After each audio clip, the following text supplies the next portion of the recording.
افغان طالبانو په ایران کې د وژل شوو افغان کډوالو په تړاو خپل لومړني معلومات رسنیز کړل. د افغانستان اسلامي امارت مرستیال وایان ملا حمدالله فطرت په خپله ایکس پاڼه په ایران کې د افغان کډوالو د وژنې په تړاو د افغان حکومت له لوري د روانو څېړنو لومړني معلومات رسنیز کړل.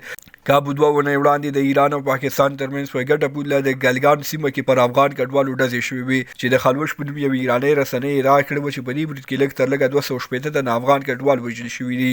دې پیښې په کور دننه او بهر پراخ غبرګونونه راولاړ کړل چې ورسره هم مهاله اسلامي امارت د کورنیو چارو وزارت د امنیتي مرستیال ملا محمد ابراهیم صدر په مشرۍ یو څېړنیز هیئت وټاکه چې د استخباراتو لوی رصد، ملي دفاع، سرحدونو، قبایلو چارو او بهرنیو چارو وزارتونو یې ولتیا کوله.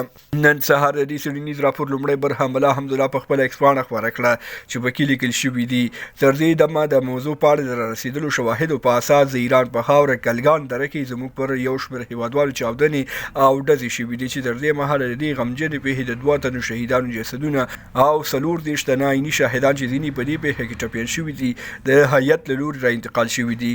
ځینې نور لا هم په ایران او پاکستان کې دي چې هیئت یې په موندلو بوخت دی.